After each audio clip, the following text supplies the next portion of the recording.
बिस्मिल्लाहिर्रहमानिर्रहीम। अस्सलाम वालेकुम माय वाइटी फैमिली, कैसे हैं जनाब। तो ये जी मैं आई हुई थी छत पे, बहुत ही खूबसूरत सा नाइट व्यू। और माशाल्लाह से रबीउल अव्वल का मुबारक महीना शुरू हो चुका है। सबको बहुत बहुत रबीउल अव्वल मुबारक। और ये जी किसी ने चरागा भी किया हुआ था तो मैंने कैप्चर कर लिए। और माशाल्लाह से ज़्यादा दुरूद शरीफ पढ़ा करें इस महीने में, और इस महीने की बरकत से अल्लाह पाक सबके रिस्क में इजाफ़ा फरमाए। जिनकी औलाद नहीं है उनको औलाद नरीना अता फरमाए, और जिनकी है अल्लाह ताला उन्हें नेक बनाए।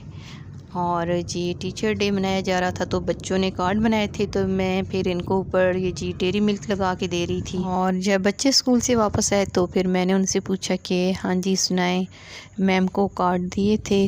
तो उन्होंने कहा है कि नहीं, कार्ड नहीं दिए थे, बस सब बच्चों ने सीट पे खड़े होकर अपने जो कार्ड हैं वो ऊपर पकड़ लिए थे, और इस तरह फ़ोटोग्राफ़र आया था और उन्होंने तस्वीरें बना ली थी। तो बच्चे कह रहे थे कि चॉकलेट जो है ना फिर हमने खुद ही निकाल के खा ली थी। मैंने कहा वाह बेटा, तो मैम को चॉकलेट तो दी होती है, अभी बच्चे छोटे हैं उनको इतनी समझ नहीं है। तो फिर मैंने कहा चलो जी अब तो खा ली है। और बच्चों को सिखाया करें कि उस्ताद का एहतराम जो है ना वो बहुत ज़रूरी है। जैसे कि मैंने एक तहरीर पढ़ी है, बड़ी ही ब्यूटीफुल तहरीर थी, जिसमें कि लिखा हुआ था कि ये जो इस वक्त मैं तहरीर पढ़ रही हूँ या पढ़ रहा हूँ, मुझे मेरे उस्ताद ने इस काबिल बनाया है कि ये मैं पढ़ रहा हूँ। तो उस्ताद का अदब एहतराम बहुत ज़रूरी है। जब भी आप अगर आउट ऑफ सिटी रह रहे हैं, आउट ऑफ कंट्री, जब भी अपने विलेज जाएँ, गाँव जाएँ, तो अपने उस्ताद से ज़रूर मिला करें। रूहानी बाप का दर्जा रखता है। और यहाँ पे ये जी सुबह का टाइम, और मैं बच्चों के लंच बॉक्स रेडी कर रही थी। और ये जी आइडियाज़ भी आपको मैं देती रहती हूँ। हमने यहाँ पे मिनी पिज़्ज़ा मैंने रखा था और साथ सैंडविच बनाया था, जिसमें शामी थी, अंडा था, और ये जी यह मेरे पास इमली सॉस थी तो वो मैंने लगा दी, और साथ इनको एक्स्ट्रा दे देती हूँ कि चलें बच्चे खुश हो जाते हैं। और उसके बाद ही सफाइयाँ शुरू हो गई हैं घर की। यहाँ पे मैं फ्रिज जो है ना वो साफ़ कर रही हूँ, क्योंकि फ्रिज अंदर से तो साफ़ था, बट ये है कि बच्चे जो है ना वो हाथ लगाते हैं तो उसके बड़े बुरे से निशान नज़र आ रहे हैं। तो मुझे बड़ा होता है कि बिल्कुल निशान भी बह नज़र ना आए, तो इसलिए इसको मैं 1-2 दिन के बाद जो है ना साफ़ कर देती हूँ। और ये जी यहाँ पे सुबह का टाइम है, बच्चों को स्कूल भेज दिया है और मैं लगी हूँ घर की सफाइयों में। हेल्पर जो है ना वो आ चुकी है, उसने सफाइयाँ कर ली हैं।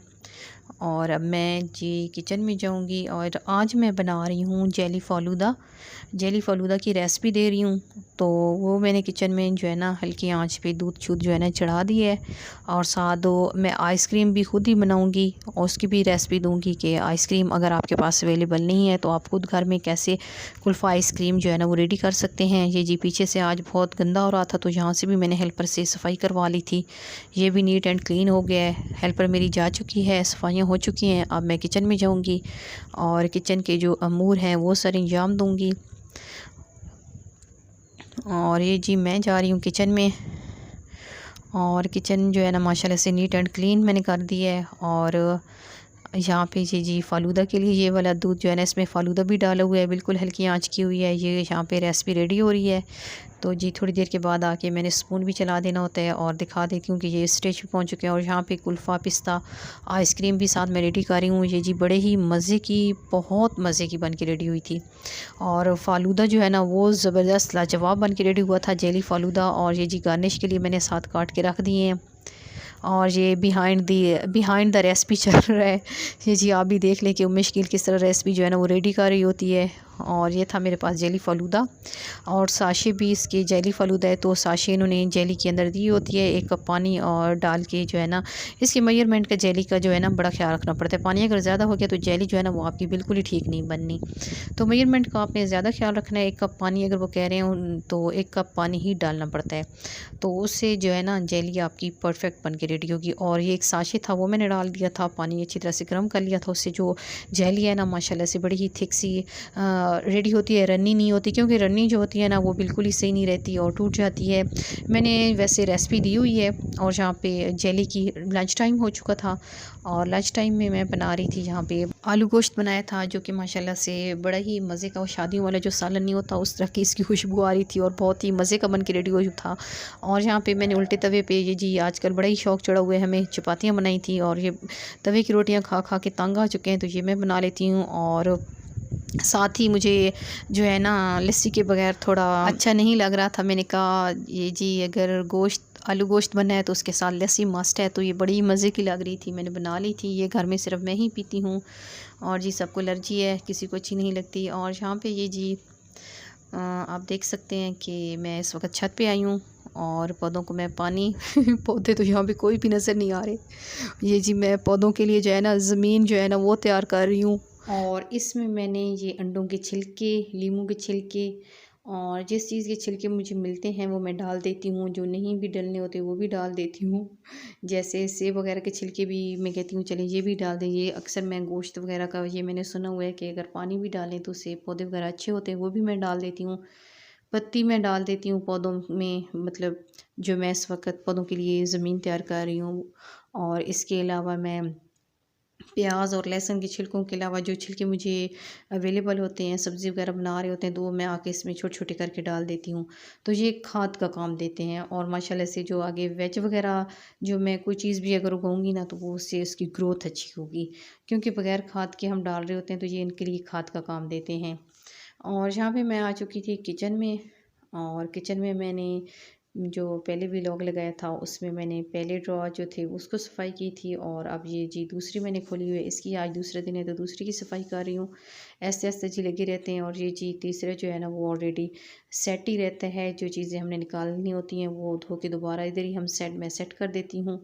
और ये जी गेस्ट वगैरह आते हैं तो फिर ऐसे ही मैं स्पून वगैरह निकाल लेती हूँ और दोबारा धो के रख दिए। और जो चीज़ें डेली यूज़ में नहीं आती हैं वो मेरी कोशिश होती है कि उनको साइड पे ही रखें और जब ज़रूरत होती है तो धो के दोबारा अपनी जगह पे रख देते हैं। इस तरह किचन भी बहुत ज़्यादा नहीं फैलता और चीज़ें भी अपनी जगह पे होती हैं और जब ज़रूरत होती है तो ईज़िली हम वहाँ से निकाल सकते हैं। और आज जी मैं लगी हुई थी, ये ग्रोसरी लेकर आई थी तो उसको सेट करने पे लगी हुई थी। केबिन वगैरह जो है ना वो नीट एंड क्लीन किए थे। जब आपका किचन नीट एंड क्लीन हो तो आप जो है ना आपका ज़हन जो है ना वो रिलैक्स होता है। आपका फ्रिज अगर साफ़ हो, आपका घर वॉशरूम पूरा घर अगर आपका नीट एंड क्लीन हो तो आपको जो है ना वो ज़हनी सुकून मिलता है, आप रिलैक्स फ़ील करते हैं। और अगर चीज़ें बिखरी पड़ी हों तो फिर आप डिस्टर्ब रहते हैं और इस तरह फिर आपको जो है ना टेंशन लगी रहती है और परेशानी का बायस बनती है। तो इसलिए कोशिश किया करें कि घर में लगे रहा करें और सफाइयाँ-शफाइयाँ छोटी-मोटी जो है ना साथ-साथ करते रहा करें। और कभी भी ये बात ना किया करें कि हमारा फ़लाँ काम पड़ा है। काम पड़ा है तो पड़ा है, बस पड़ा रहेगा। तो आप फ़ौरन से ज़हन में ये बात लाने से पहले आप उसको करना शुरू कर दें तो काम ख़त्म हो जाएगा। फिर आप ये भी ज़हन में नहीं आएगा कि ये काम पड़ा है। तो इस तरह फिर आप टेंशन से भी बचे रहेंगे। तो साथ-साथ लगे रहा करें, जो ज़हन में काम आता है बस उसको कर दिया करें। ये ना कहा करें कि ये काम पड़ा है तो वो पड़ा ही रहेगा। ओके हो गया। और ये जी यहाँ पे मुझे भूख लगी हुई थी तो मैंने पापड़ बना लिए थे बच्चों के लिए और अपने लिए। और साथ ही और वेदर जो है ना इस्लामाबाद का काफ़ी हद तक चेंज हो गया है। तो इसलिए फिर मैंने मेरी जो स्किन थी वो काफ़ी डल हो रही थी तो यहाँ पे मैंने ये मास्क निकाला हुआ था। पहले मैं इसको हाफ़ यूज़ किया है और अब दोबारा इसको मैं यूज़ कर रही थी और माशाल्लाह से बहुत ही अच्छा है। ये मैं ओरिफ्लेम से कुछ चीज़ें बाय की थी तो जो मुझे साथ एक छोटा सा गिफ्ट मिला था मास्क। और अब मैं आई हूँ अपनी शॉप में और यहाँ पे मुझे कुछ फैंसी लेस चाहिए थी दुपट्टे के लिए। मेरे पास नेट का दुपट्टा था तो फिर वो मुझे चाहिए था तो इसलिए फिर मैंने यहाँ आई हूँ और यहाँ से मैंने फैंसी लेस ली है। और उसके बाद जी मैं जाऊँगी दर्जन के पास और दुपट्टा देकर आऊँगी। और बेटी के लिए भी मैंने सेलेक्ट की थी अपनी शॉप से ये बेटी का जो दुपट्टा था उसकी चारों साइडों पे जो है ना लेस लगी हुई थी, ये बीट्स टाइप कोई। तो फिर मैंने कहा चलें इसके सेंटर में ना शीशे लगवा लेती हूँ। तो फिर उसके लिए मैंने शीशे सेलेक्ट किए जिसका साइडों पे गोटे का काम हुआ हुआ था। और ये जी अब यहाँ पे मैंने जादू करना है जो मरियम परवेज़ करती है और मुझे नहीं करना आ रहा था। बहरहाल जी ये जी जादू भी हो गया है। और ये जी लेस जो है ना वो कट चुकी है, जादू से पहले ही कट चुकी थी आई थिंक। और बेटी के लिए ये मैंने जी गोटा शीशा टिक्की जो है ना वो पसंद की है और ये दुपट्टे पे कहीं कहीं लगवाऊंगी, ये बहुत प्यारी लगेगी। और इसके अलावा ये जी मैं लाई थी डैंड्रफ शैम्पू जो कि बहुत ही ज़बरदस्त इसका रिज़ल्ट था।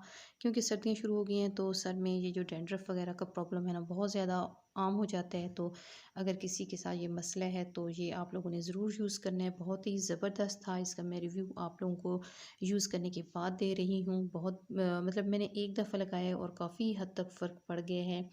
तो किसी सिस्टर का प्रॉब्लम है तो सर्दियों में बच्चों का भी हो जाता है तो आप लोगों ने ये यूज़ करना है। इससे फिर आप लोगों को काफ़ी जो है ना फ़ायदा होगा। तो मुझे तो काफ़ी फ़ायदा हुआ है। सर्दियों से पहले भी गर्मियों में भी मेरे साथ ये प्रॉब्लम रही है कि डैंड्रफ बहुत ज़्यादा हो जाती थी। तो फिर मुझे यहाँ वहाँ पे जहाँ पे मैं ये ग्रॉसरी करने जाती हूँ, मेरी एक फ्रेंड है, तो उसने मुझे ये कहा है कि आप ये इस्तेमाल करें, ये बेस्ट है। तो मैंने कहा चलें जी, ये ले लेती हूँ, और यकीन करें कि बहुत ही इसका रिज़ल्ट जो था ना, बहुत अच्छा था। और इसको जब मैंने लगाया तो इसकी झाग वगैरह तो बिल्कुल ही नहीं बनी। और उसके बाद मैंने क्या किया कि दोबारा शैम्पू से सर धोया है। तो बहरहाल जी, ये काफ़ी बेस्ट रहा है। तो मैंने कहा चलें आप लोगों के साथ भी शेयर कर देती हूँ ये। और जी फ़ालूदा जो आज मैं बना रही थी माशाल्लाह से, ये देखें जी, ये मैं रेसिपी दूँगी इंशाल्लाह बहुत जल्द। रेसिपी जो है ना वो बस सेट करने वाली पड़ी है। और ये जी बहुत ही मज़े का फ़ालूदा बना था। और जो आइसक्रीम है कमाल बनी थी, बहुत ही ज़बरदस्त। आप फ्रेंड ने इसे ज़रूर ट्राई करना है और मुझे फ़ीडबैक देना है कि फ़ालूदा आप लोगों का कैसा बना था। अभी मैं इंशाल्लाह बहुत जल्द इसकी रेसिपी लगाऊंगी। और आजकल तो बहुत ज़्यादा सहूलत हो गई है, ये जी बना बनाया आप फ़ालूदा, ये लजीज़ा का फ़ालूदा पैकेट लें और ईज़िली घर पे बनाएं। और आइसक्रीम भी बनाने का तरीका मैंने बता दिया है, तो वो आप बहुत ईज़िली बना सकते हैं। और इस रेसिपी के लिए मैंने कुल्फ़ा, पिस्ता कुल्फ़ा आइसक्रीम बनाना सिखाई थी, और उसमें एक ब्रेड गई थी, माशाल्लाह से बहुत ही मज़े की बन के रेडी हुई थी। और यहाँ पे ये जी हनी अमान को पकड़ा हुआ है, और इसका जो है ना हेयर स्टाइल मैंने बनाया है। ये मैंने देखा था तो मुझे बड़ा अच्छा लगा था। इससे ना मोटी मोटी चुटियाँ जो है ना वो बड़ी प्यारी सी लग रही थी, तो मैंने कहा चले मैं भी ट्राई करती हूँ, तो बड़ा प्यारा बना था। And thanks a lot all my YT family for like my vlogs and recipes. जज़ाकल्लाह खैरन कसीरन। मैं आप फ्रेंड्स की दिल से शुक्रगुज़ार हूँ कि आप लोग माशाल्लाह से मेरी रेसिपीज़ वगैरह बहुत ज़्यादा पसंद करते हैं, मेरी वीलॉग्स पसंद करते हैं, और फरमाइश करते हैं आप लोग कि हमें फ़लाँ चीज़ बनाना सिखाएं और फ़लाँ चीज़ बनाना सिखाएं, और मेरी रेसिपीज़ को फॉलो करते हैं और बनाते हैं, तो बहुत खुशी होती है। और मेरे फैमिली मेम्बर्स में से भी जब रिक्वेस्ट आती है कि फ़लाँ चीज़ बनाएं फ़लाँ, तो बहुत खुशी होती है। और मेरी अपने फैमिली मेम्बर्स में से भी ये रिक्वेस्ट आई है कि हमें डाइट प्लान जो फूड होते हैं मील वगैरह वो भी हमें सिखाएं, तो इंशाल्लाह बहुत जल्द वो भी मैं आप फ्रेंड्स के साथ शेयर करूँगी और बनाऊँगी। तो आप लोग बस इसी तरह पसंद करते रहें और देखते रहें और मुझे सपोर्ट करते रहें। आप लोगों की सपोर्ट का बहुत शुक्रिया। और आज हमने बनाया था चिकन टिक्का और ये यमी सा पुलाव, जो कि बहुत ही मज़े का बन के रेडी हुआ था। ये मैंने पहले भी बनाया था तो बच्चों को बहुत पसंद आया था। तो बस बच्चे जो है ना वो इस तरह की फरमाइश करते हैं, तो फिर बच्चों की फरमाइश जो है ना वो पूरी करनी होती है। तो बस बच्चों को जो है ना ये इस तरह का फ्राई चिकन जो है ना टिक्का टाइप ये बहुत पसंद है, तो फिर ये मैं बना देती हूँ। और जी बस किचन की मसरूफ़ियत जो है ना वो हम लेडीज़ की बिल्कुल ही ख़त्म नहीं होती, और कोई ना कोई काम जो है ना वो निकल ही आता है। तो बस जी फिर किचन में ही लगे रहते हैं, तकरीबन ज़्यादा टाइम तो हम लेडीज़ का जो है ना किचन में ही स्पेंड हो रहा होता है। तो किचन का साफ़ सुथरा होना इसके लिए बहुत ज़रूरी है। और अब यहाँ पे मैं ट्राई करूँगी कि ये कैसा बना है। और जब ये मैं तोड़ रही थी तो ये जो बोटी है ना काफ़ी बड़ी टूट गई थी, ज़ाहिर है अब इसको खाना जो है ना मुश्किल था। तो मैंने क्या किया है कि अब एक हाथ में कैमरा था, तो मैंने क्या किया उसको मैंने साइड पे रख दिया है, और दोबारा से जी मैंने राइस पे दही ऐड की है, और कहीं से छोटी सी बोटी मैंने कहा टूट जाए तो चले उसको मैं ट्राई करूँगी और आप लोगों को बताऊँगी कि ये कैसा बना था। ये जी अभी भी बड़ी है लेकिन इतनी बड़ी नहीं है। चलें जी बस ये औखा सौखा हम जो है ना एक बाइट ले ही लेते हैं। और ये जी बहुत ही मज़े का और यम्मी से रेडी हुआ था। और यहाँ पे जी फ़ौरन ही जैसे मैं बताती हूँ कि खाने के बाद चाय की तलब होती है, तो फ़ौरन से हम चाय बना लेते हैं। और साथ ये जी बिस्किट चुने मुने से मैंने रखे हैं, और अब हम चाय पियेंगे। आई होप आप फ्रेंड्स को मेरा ये व्लॉग ज़रूर पसंद आएगा। दुआओं में याद रखिएगा, अपना बहुत सारा ख्याल रखिएगा।